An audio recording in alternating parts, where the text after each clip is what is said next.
The Territory Nature Podcast.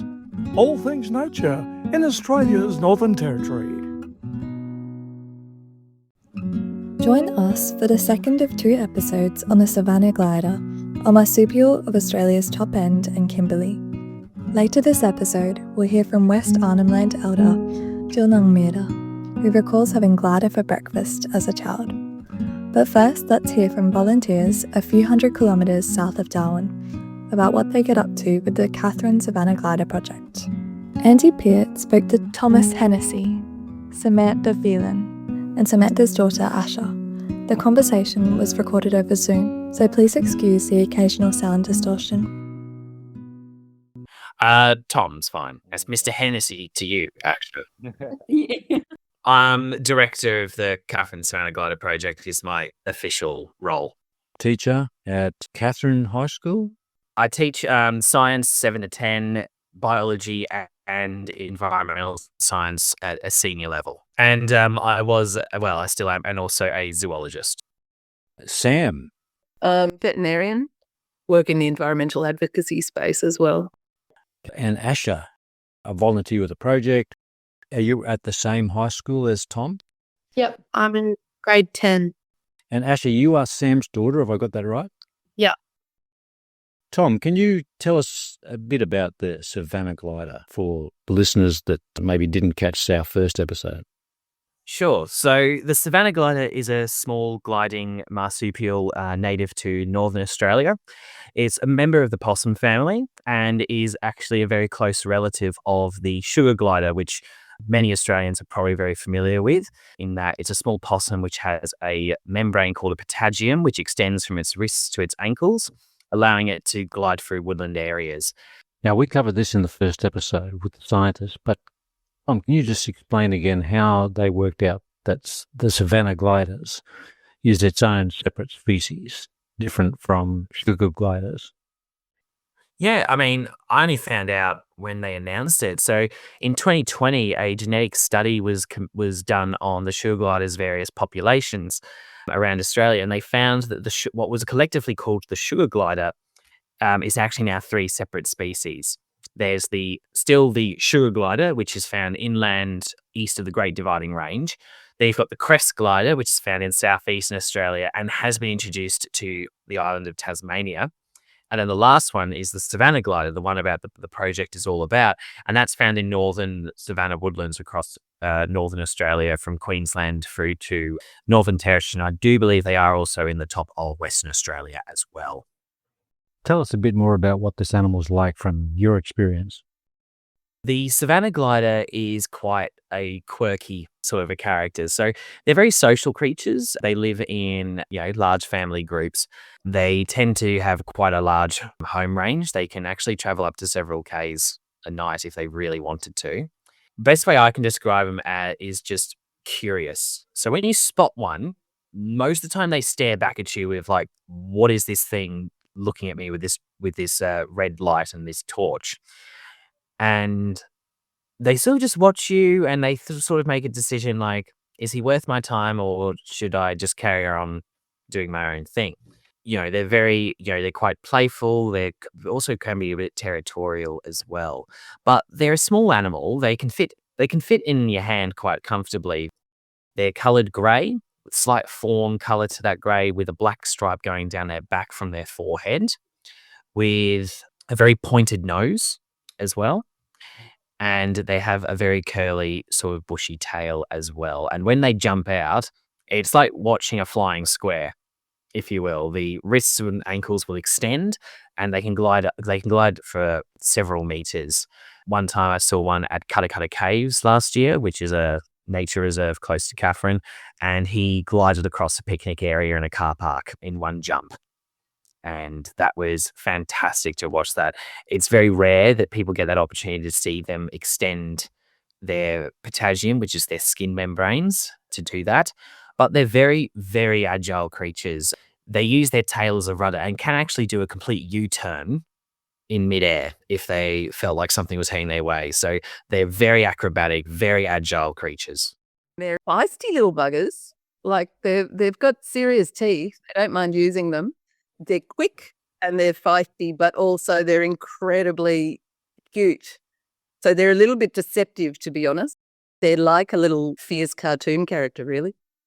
Tom, tell us how this project started up. I originally worked with squirrel gliders, which is a larger member of the family. In fact, they're still in the same genus.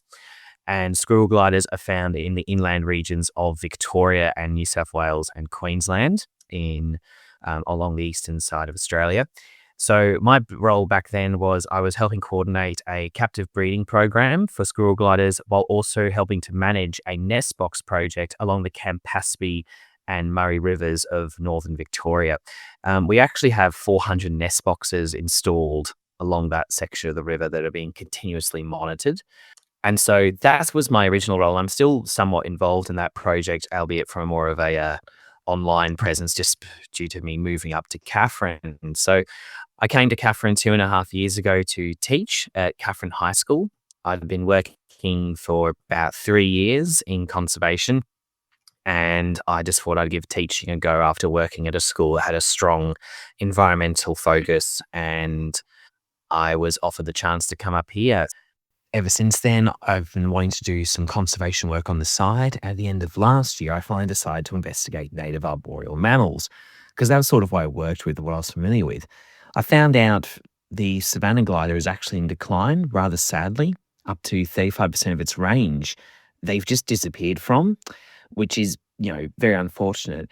So the nest box projects that I was affiliated with in southern and eastern Australia, I thought, why not bring up that project and install one here in Katherine? I had all the blueprints from the nest box project. I approached Landcare NT to see if I could affiliate the project with them. They approved my membership, and we have launched the Katherine Savanna Glider Project. We're still very much in the surveys part. The nest boxes are about to be rolled out. So over the last 6 to 7 months, we've been going on surveys every probably 3 to 5 weeks at areas along the Katherine River.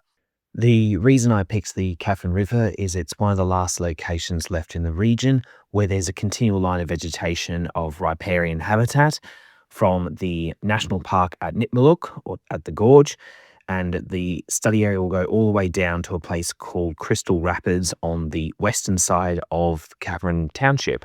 And that is essentially the project area that we're currently focusing on. To get the nest boxes built and installed, I approached the Katherine Men's Shed, who's one of their chief members is quite conveniently my next door neighbour, and I've asked them if they'd be willing to assist the project, and they are. And they've just started building the nest boxes. So the nest boxes are going to be installed at points along the river from the edge of the national park to Crystal Rapids.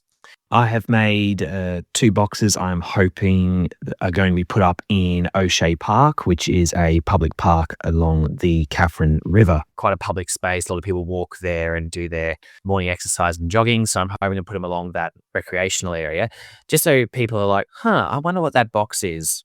And maybe they can start thinking about it. We've approached private property owners. We've also approached Katherine Town Council about putting those boxes up. And the amount of support has been absolutely fantastic, both in Katherine and outside of Katherine. So it's been amazing just how well this has taken off over the past year. When did you first start looking for volunteers, Tom? When Landcare NT said we wanted to launch this as a landcare group in the Big Rivers region, once that was sorted, then I was given those insurance coverage for volunteers and those various other assurances you get from being in an awesome organisation like Landcare NT. It was then that I started approaching people and also just advertising on Facebook. So we launched a Facebook page. You'll soon be introduced to Asha and Sam.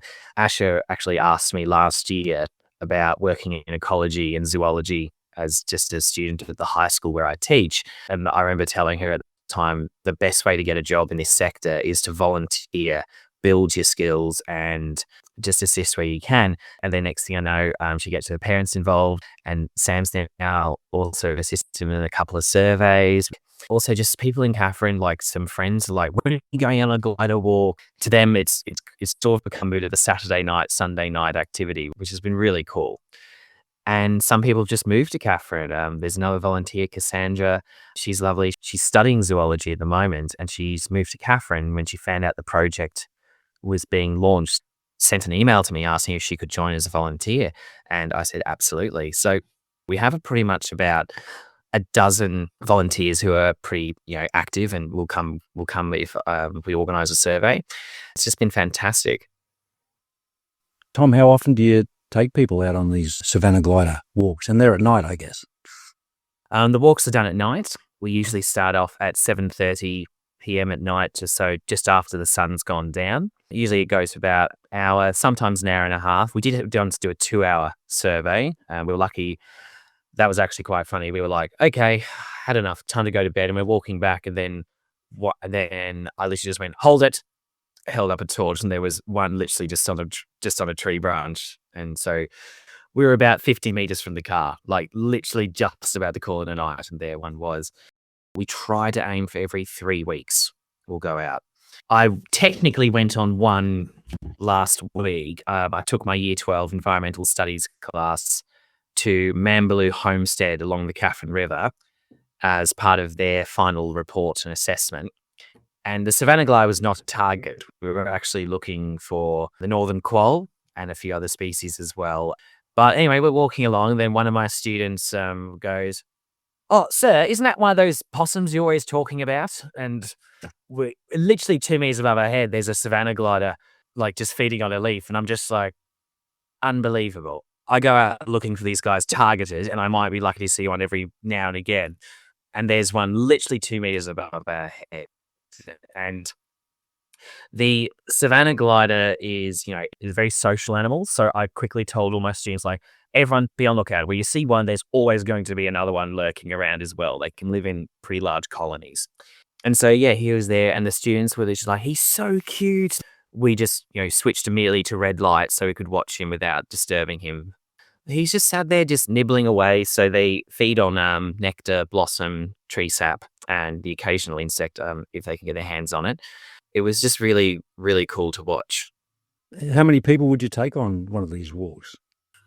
Well, I do kind of have to have a cap, because if we take too large of a group, there's a chance we'll be quite loud and there'll be a lot of disturbance as we walk through the bush. The largest group I've taken is about a dozen. That's pretty much just what I would keep it at. I have had this idea of maybe doing a walk for the community while it's out at like the hot springs or something along there, because that looks like really good habitat for them. But we usually keep it about a dozen, I'd say. Asha, can you let us know how you ended up playing your part in initiating this project? I went on a science camp for the high school, and Mr. Henessay was on that. And he has a tattoo of a squirrel glider, I think, or some kind of marsupial. And we asked him about it, and he told us that he was a zoologist, and then explained his work that he'd done in conservation like previously. And I've always been, like, my parents are both veterinarians, and so my mum's really into biology protection. So from the age of 4, I've been doing protests and stuff. So I've always been really aware of like the natural environment and the threats that it's like facing. So I've always like wanted to work with animals. So when I found out that Mr. Henessay knew about that and had like a career in that, because I didn't really know a career I could take. Like, I didn't know the jobs or like the career opportunities I could have in that like area. So he told me about that, and it was really interesting. And we got talking about like how I could do that from Katherine and what opportunities I could have there. And then it was been like 6 months later, he came up to me and explained that Savanna gliders were struggling and their populations were decreasing, but he'd found some on a walk out the back of the school. And then he just like kept coming up to me, telling me about the new things he'd done and how he got like funding for a project. Yeah, we kind of all just joined in, and we've gone for a few walks, and planning to set up those nest boxes. My house is also along the river, so we actually are bordering right on Savanna glider like habitat. So that's pretty cool too. What's it like going on these Savanna glider walks? It's pretty cool. It's a bunch of people from the Katherine community who care about the environment, and we all meet in a certain area and we go for a walk. we use like torches looking for stuff. And Mr. Hennessy has a sound of a Savannah glider call. And they're pretty social, so they'll call back if they hear that.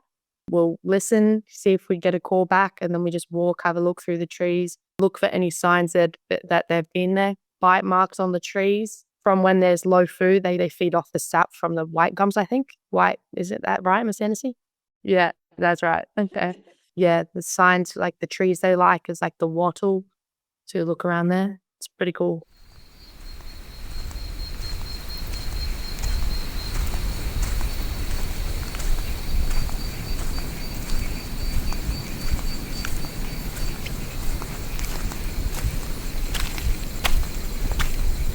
We will be back after this short break.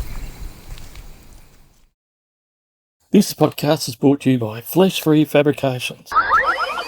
Flesh Free Fabrications. Ever wished you could create your own podcast about anything you want, with any guest you want? Perhaps you'd like to interview your favourite movie star but can't make contact. With us, it's no problem. Or you'd like to create a podcast episode in which Julius Caesar, Karl Marx and Mahatma Gandhi get together and yarn to compare notes. Well, we can make that a done deal. Or just about anything or anyone you care to dream up. Because our AI team can create any audio you like, just for you, and spoken by anyone you like. Can't think of a script? We'll write one for you. Can't even think of a topic? Don't worry, we've got that covered too. For example, you might think the people and discussions in this podcast you're listening to now are real. But no, they're all made by us. Yes, all created by a brilliant AI, who we call Fred. Pretty convincing, I'm sure you'll agree. So, why go to all that trouble of finding people, recording, editing, when we can make it happen instantly? Give us your credit card details and we'll handle the rest. In fact, you don't even have to actually listen to podcasts we create for you. We'll just send you the summaries to save you time. And by the way, if you think I'm a real person... Anyway, just toddle down to www.fleshfreefabrications.com and sign up. Flesh Free Fabrications. See you there. The Territory Nature Podcast. All things nature in Australia's Northern Territory. What do you do when you see a Savannah glider up in the trees at night? Do you record any information, or what happens then? Well, the initial reaction is to let out a loud exclamation of "found one." But after that, so the first thing we do is we try and get a photograph or a video of it. So I have an infrared camera, which I can use without causing it like a flash or without disturbing the animal too much. Once that's done, we then take a recording on the GPS of where we located it, and that's uploaded to my phone. The idea is we'll upload that into a database. Basically, we'll be starting a Microsoft Excel spreadsheet. There'll be two sides to it, one with nest box surveys, the other one with nocturnal surveys and walks.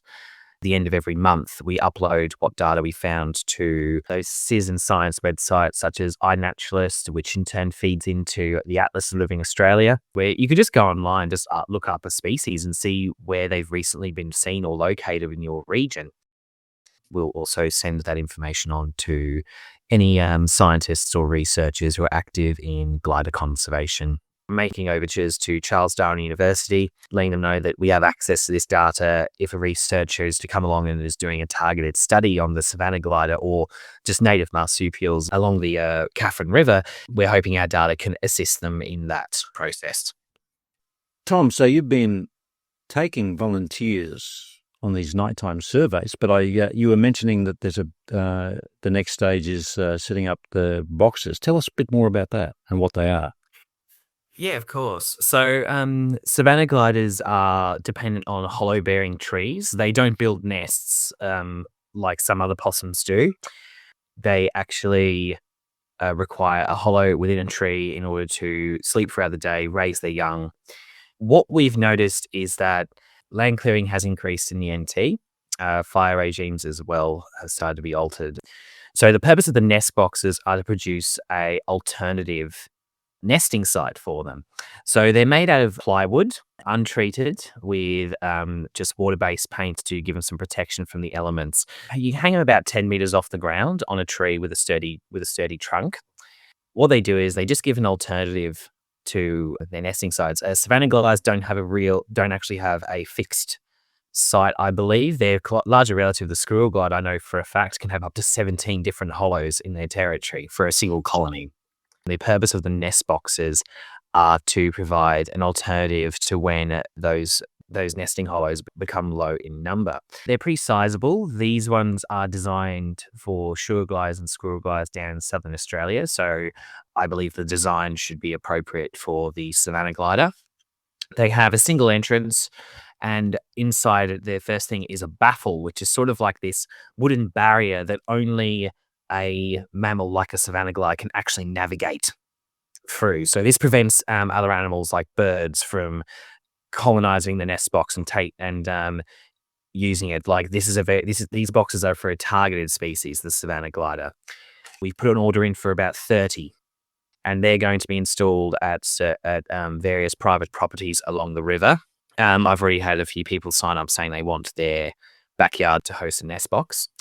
The nest boxes are phase 2 because once they've installed, it will actually transform how we survey for Savannah gliders a little bit differently. The nocturnal walks will still be a staple, but we've also received from down in Victoria and with Landcare NT funding, nest box pole cameras, which are these it's basically a glorified GoPro on a stick, if you will. We have a pole that can extend up to 18 meters off the ground, and on the edge of it is a camera lens that you can put into the nest box and actually record what's living inside it at the time. And we have 3 wireless satellite monitors as well, so we can be down on the ground looking at it and what's inside the nest box while someone manipulates the camera lens. What that means is we can look for signs of glider habitation. So if we find leaves in a nest or leaves are starting to be brought into the nest box, that is evidence that the glider has been in there, which is really encouraging. We know they're in the area and they're using these boxes, or at least checking them out. The boxes are pretty sturdy. They have a lifespan of around about 5 to 10 years. So once they're up, they should be staying up, which is really fantastic. It means that the first number of years, there's a little less pressure on the hollow-bearing trees. And it's not just Savannah gliders that could benefit from this. Now, I'll need to confirm this, but I'm pretty sure we play host to the northern brush-tailed phascogale up here. I know for a fact they exist in Kakadu. I'm pretty sure they were once found in Katherine as well. And the reason I mentioned the phascogale, it's a small dasyurid, so it's a close relative of the Tasmanian devil and the northern quoll up here. And down in Victoria, it actually has been known that phascogales and gliders have actually cohabited and exchanged boxes. So one week, researchers have found sugar gliders, the relative of the Savannah glider, living inside that nest box. And then 2 weeks later, they find a phascogale's moved in. So there is a potential that these boxes could actually be benefiting other mammal species in the region, which is just another little cherry on top, which will be fantastic. I'm guessing that you'll have motion sensors set up in the boxes as part of the monitoring to switch the cameras on and off. But how can the motion sensors discriminate between gliders and other wildlife? Motion sensor is simply just, as the word describes, a detection of movement will trigger the camera to start recording. With the cameras that we have here at Katherine, that's just random movement. So even a slight leaf blowing could trigger it. We just had cameras out along the stretch of the river for about a fortnight, and a lot of it was literally just something swaying in the breeze.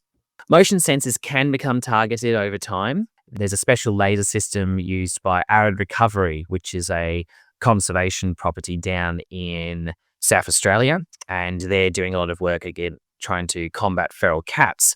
And they've got this motion sensor, which is specifically can only target a cat shape. But that's still very experimental technology, and as far as I'm aware, is not readily available to the public just yet. I think you mentioned to me on another occasion that there's a possibility that there might even be live feeds via Wi-Fi and possibly even online from these boxes. The idea is once we find a nest box where a glider family has established themselves in as using it, the next step would be to hopefully install a live stream camera inside the box or watching the box, so people can actually jump online and see a glider family, resting during the day and leaving the box at night to go forage for food.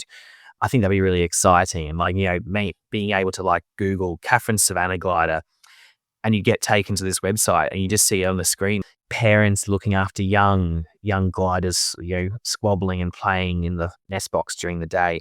It'll be a pretty cool sight, I think. I'm really hoping we can use that to generate interest and show people these are the creatures that live along the river and these are the creatures we need to look after. What sort of roles do volunteers play in this project so far and in the future? The roles at the moment have just been assisting, like an extra pair of eyes whenever we go out on a survey. That's been invaluable. Having a couple extra torches and spotlights on the walk is fantastic. The other roles is people just taking notice, boxes are going to need to be put up along the river. Where could we take them? Where could we put them? And just looking for signs. I've had a few people message me just saying, we found this, and would send me a photo of glider bite marks. So what bite marks are is pretty much exactly how they're described. During periods of low food, savanna gliders will feed on tree sap. And they do that by biting into the trunk of gum trees and letting it pull out, and they just lick it up. But that leaves a very distinctive impression upon the tree trunk. So finding that you found the food source, the gliders aren't going to be too far away. And then the next step as the boxes get rolled out is we're hoping that we'll do a nest box survey every 4 weeks, which is where we head out during the day with our nest box cameras, and we'll just see what's lurking about. This is nest box 1A. Has anything been seen in it in the last 4 weeks? And we just put the camera in and just confirm that, yes or no, if they're being occupied. And that'll be the main focus. The idea is we'll move slightly further away from nocturnal surveys. And in fact, we're going to have to, because we like to walk along the river, and when the wet season comes, well, that could very well turn into a 60-minute special I don't want to be affiliated with due to certain creatures that like to lurk in the water. Other wildlife that frequents the river apart from savanna gliders? Yes, like that standard hunter becomes the hunted sort of thing. Or no, better yet would be the surveyor is being surveyed. For any listeners outside the Northern Territory or outside Australia, Tom's talking about the saltwater crocodile. Are there any more questions that you're hoping that the project will answer down the track? Yeah. So what we're hoping the project will answer is the effectiveness of nest box installation along basically river corridors. River corridors for me are very important because they're some of the last bits of clear, unbroken vegetation links we find in a increasingly human-dominated landscape. Like I've mentioned the savanna gliders and the Vasca gales, but what other creatures could be moving through these wildlife corridors along rivers and seeing if anything else could be done to assist? Other cameras are going to be used as well, like trail cameras, for example. We'll probably install 1 to 2 at ground level just to get the bigger picture. And the others will be installed up in the trees watching nest boxes to see what creatures are going in and coming out. I think that they'll be really interesting to see how the project actually goes into the future and sees what we can actually find out. Asha, is there anything that you're looking forward to as the project continues into the future? Yeah, I'm really looking forward to setting up maybe a nest box and being able to monitor it myself, because we live right along a long stretch of river corridor that's got pretty good habitat for savanna gliders. So hopefully we'll get a nest box and I'll be able to monitor it and keep track of it. That'd be pretty cool. We will be back after this short break. This podcast is brought to you by Larimar Pet Supplies, catering for our feline, canine and avian chums across the top end. We specialise in new technology to enhance your pet's quality of life, such as Feline Finder Cat GPS collars. No need to fence Puss in. Our Feline Finder lets you know her whereabouts at any time. All it takes is a buzz to bring her home. Come home, Puss. Dinner's ready. Visit us at larimarpetsupplies.com.au.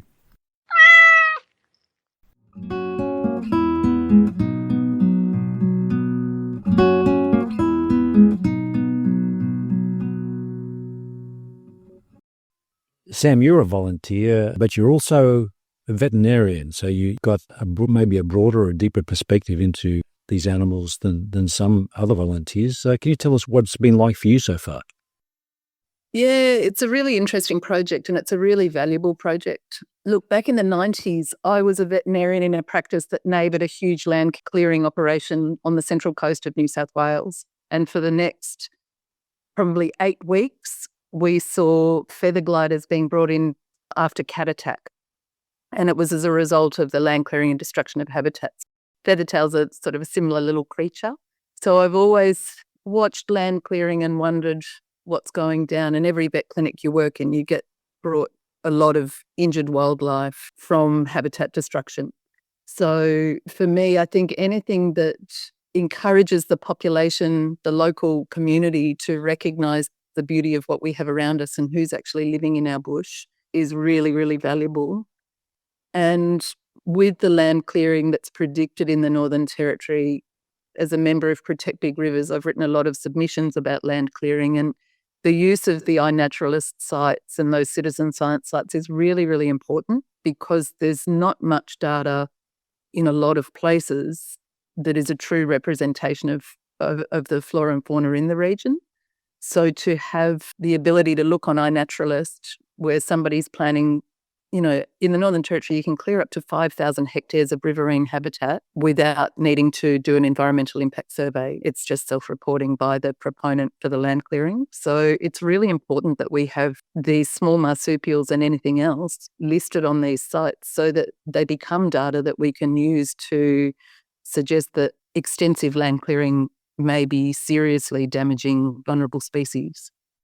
So far, have you seen the volunteers that have been involved becoming more aware of our native animals that we have in the Katherine area? Yeah, definitely. I mean, any interest is good interest, isn't it? And it grows. And I think this project will really grow exponentially and then possibly expand to other species as well. Once people get hooked on their inner ecology nerd, then they're free to explore it in all sorts of other ways as well. It can only be beneficial for the environment. Am I right that there's a bit of a resurgence in interest in Katherine in protecting the environment and actually getting out and doing something about it? Yeah, absolutely. It just changes hats and people in Katherine change relatively frequently, but certainly our community loves our natural environment and it's just a matter of harnessing that energy in different ways, and that in itself takes energy. So it's beautiful that Tom's doing this project because it is a way of harnessing that energy that exists in the Katherine community. Yeah. And what about you personally? Is there any particular experience that you've had with the project that sticks in your mind so far, Sam? I've been more sitting watching Asha's immersion in it and love of it, which is, as a mum, is really, really beautiful. And then watching Ash and her dad head up the river in the daytime to look for various potential glider marks on trees and that sort of stuff, planning where she's going to put her nest boxes. That's beautiful to watch. But it's also just beautiful to meet other people who care deeply about our natural environment. Has there been any surprises so far in the project? Yeah, we went on it's probably our first walk, and there was a group of about 7 or 8 of us. And we were walking up the track along the river just up from our house. It's called Donkey Camp. And we heard a big crashing sound. We all kind of stopped and we were all shining our lights around. And turns out there was a big, huge buffalo running along the edge of us. That was a bit of a scare. And it followed us up for a little bit. And the thing about buffaloes are they can get a bit aggressive and they can charge. But luckily this one was more scared of us than we were of it. But yeah, that was definitely memorable. Yeah, I was looking at trees to climb, that's for sure.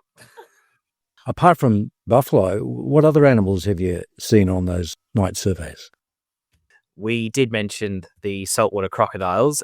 They tend to enter the river system more during the wet season than the dry. But their smaller cousin, the freshwater crocodile, they're pretty stable. We usually see 1 to 2 every survey. So you'll see like their eye shine along in the river while we're walking along. We've been lucky enough to spot northern brown bandicoots. And speaking of someone who's come up from Melbourne, bandicoots are pretty much nearly extinct in the Melbourne region in Victoria. So for me to see some just hopping about, going about their business was really exciting. We've also seen owls. We've spotted barking owls and boophook owls. Although if you start seeing one of them, the chance of you seeing a glider tends to drop because when the owl starts calling, the gliders love to go to ground and not reveal where they are when that happens. And of course, we've seen their larger cousin, the northern brush-tailed possum. They're pretty frequent. We usually see 1 to 3 every survey. They're very common up here. Feral cats? Well, I'm fortunate to say I've not seen any on the survey, but you do tend to see them sometimes crossing the road on the drive home. We haven't come across either feral pigs, but the evidence of them being around is pretty obvious. And Sam, how is it that gliders end up coming into your practice as a vet? They come in routinely as cat attack victims, brought home by the domestic cat and dumped on the doorstep with multiple puncture wounds is a common scenario if you're working in vet practices up here. So it's not just feral cats in the bush, but it's also domestic cats that are roaming around. Yeah, domestic cats that have got a range into bushland will get all sorts of things and bring them home.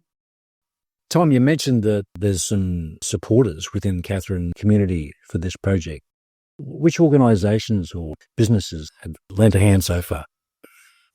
The biggest supporter we have for the Katherine Savanna Glider Project at the moment is Landcare NT. They've been fantastic in the helping organise the projects to be brought in under their umbrella, allspicing the funding, informing their members about the Katherine Savanna Glider Project has just been launched, and inviting people to take place. Like you get a couple emails from people who attended the Lee Point Bio Blitz a few months ago, and they're saying, "Oh, we actually live in Katherine. We heard about this project. Can we join?" Locally, support is pretty large. Like a lot of people who know what I'm doing and have asked about it. A lot of like, how's the glider project going? Are the boxes up ready? Can we have boxes? And that's been really fantastic to see that level of support for this project. We've also got Emily, one of our other volunteers. She's also offered to help promote the project through the Katherine community pages and also help design some posters and billboards, which would be pretty cool if we can get them installed. We have a lot of private property owners along the river, along this stretch of river from the edge of Nitmiluk National Park to passing through Katherine Township to a few kilometres to the west called Crystal Rapids, and a lot of people who live or own land adjacent to the river along that site and have woodland and savanna glider habitat has stepped forward saying, "Oh, please put a box up on my backyard." Asha and Sam will be the first ones to receive a box to put up in their trees. I'm expecting big things. It's going to be really exciting. So just like everyone's like, "Oh yeah, no, we've got some trees, throw a box up there." To have the private property owners on board is just really, really good. And Tom, if there's anyone in the Katherine area that's interested in joining the project, how do they get in touch? We do have a Facebook page. If you look up Katherine Savanna Glider Project, the email is there. And we also do have a page on the Landcare NT website. So if you go onto Landcare NT, there's find a group and you just pick the Big Rivers region, you will find the Katherine Savanna Glider Project there with an information of what we're about, what we're doing, and also means to get in contact with me. Well, thanks, Tom, Asha, Sam. It's been great talking with you and good luck with the project. That conversation was recorded in 2025, but Tom kindly recorded this update on the project in January 2026. So I'd like to provide an update on the Katherine Savanna Glider Project since the recording of this podcast. We have 15 nest boxes currently installed in private properties along the Katherine River, which is our main study area for this project. We also are discussing with the Northern Territory Government and Katherine Town Council where we could potentially put boxes on public land, which is such as, along river walks and paths and stuff, and just giving a real potential for our community to see these boxes in action and what they're doing, which we hope to do in 2026. We receive very frequent inquiries and messages from the local community and from other locations as well to get boxes installed on their properties or even to assist in surveys, which has been fantastic. In fact, a fortnight ago, I got an email from Numbulwah School, which is a very remote school in Arnhem Land, several hours away from Katherine, and they want a box or two on their grounds to help teach conservation to their students. So 2026 is looking up to be a really engaging and going to be a really productive year for our project. We currently have enough materials to build another dozen or so nest boxes at the Katherine men's shed, which has been fantastic. So we'll probably be ordering some more materials to hopefully get the number to 50 nest boxes by the end of 2026. If you want to get more involved, please reach out to us through our Facebook group. Thanks, Tom and volunteers. We'll be back after a short music break with an Indigenous perspective on gliders from Arnhem Land elder Jill Nganjmirra.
Now here's Jill Nganjmirra, an elder from West Arnhem Land. Jill's skin group is Alwagach, and she's from the Bulalja clan. She spoke to us about lumbulk, which is what she calls the Savanna glider in her language. Jill spoke to us first in Gumingu, then kindly translated into English for us. Ayol yolme, natni mai nao gange yo lumbulk. Natni lumbulk kagarme kunwell. I'm gonna talk about this little animal called lumbulk. Lumbulk, same as possum, similar, but different. He's flying. Lumbulk got 2 wings, both sides on arm and leg. When it's nighttime, lumbulk flying to trees, looking for food. We're growing lots of fruits and flowers. Kagarme pukun mimnu yagre iman gaime kugak lumbulk eyes can see at night, so he can fly at night to catch the trees. At daytime, he don't fly, he sleep. When lumbulk smell fruits and flowers, they go and eat. Ika mai kabibaye na unayin agimu. Lumbulk get eaten by olive python and rock python. Some lumbulk get eaten by small bird like owl and other bird. Today, we don't eat lumbulk because they are way in the bushes. Wainanin lumbulk na mega piripuni nao raporaport na ngayak mama ngaimi. The old people, my grandfather and my father, used to kill this lumbulk with stick or spear at night. Sometimes the old people kill when it's moonlight. Old people used to hide themselves behind the tree where the fruit is. When lumbulk fly, try to get some food, they kill him. Lumbulk fly trees to trees, and that's how the old people would see the lumbulk and they kill. Taporapor, ademang bukani ngaringuni, mai atpere. And in the morning, they cook lumbulk and they teach us how to eat. Tastes like possum.